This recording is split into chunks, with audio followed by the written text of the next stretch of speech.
Jimmy, FC7 1, Marignane 1, on peut dire que tu es arrivé en sauveur. Ouais, bon, c'est le travail d'un peu toute l'équipe, hein. C'est moi qui suis récompensé. Je me permets de te couper, je rappelle que tu es rentré un quart d'heure de la fin.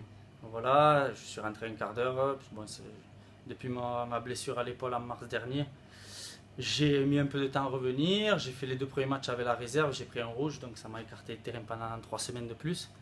J'ai réintégré la semaine dernière et là, je suis revenu en championnat.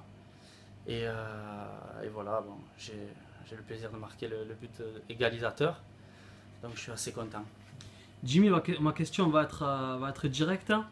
Est-ce que tu penses que ton but égalisateur dans le bout du temps additionnel sauve les apparences et que malgré tout le mal est profond cette année au FC7?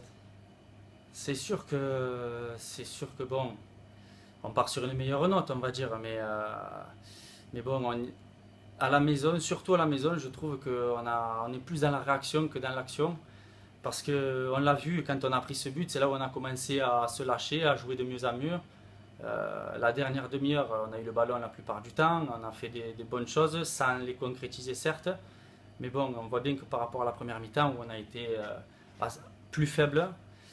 Mais je pense que ce match à l'extérieur, on l'aborde différemment et avec moins de crainte. C'est ça notre mal, je pense, cette année pour l'instant. Tu J'espère que. penses qu'il existe un syndrome Louis Michel? Je ne veux pas le dire parce que ça me ferait mal de dire ça, mais peut-être. Hein. Il faut que, bon, là, avec ce match nul, ça ne nous fait pas oublier, mais bon, si on arrive à faire un petit résultat à Toulon, je pense qu'on peut redémarrer quelque chose. Voilà, parce qu'on a vu quand même qu'on s'est battu le dernier quart d'heure, la dernière demi-heure, comme j'ai dit, on s'est battu, on n'a rien lâché. Et quand je marque à la fin, on voit vraiment quand même qu'il y a un groupe et qu'on est solidaire. Donc j'espère que ça va nous tirer vers le haut, quoi. Si on reste sur les deux derniers matchs de championnat, le FC7 reste malgré tout sur une bonne série. Le match nul à domicile est tout de même la grosse victoire à Montpellier.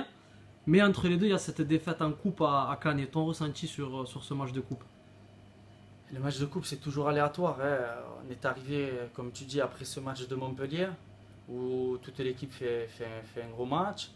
Et je ne vais pas te dire excès de confiance, mais on est arrivé là-bas, équipe de DH, inconsciemment dans la tête on l'avait. Et on s'est fait, eux par contre, pour eux c'était une équipe de CFA, ils avaient approuvé et ils ont rendu une belle copie puisqu'ils nous ont battus.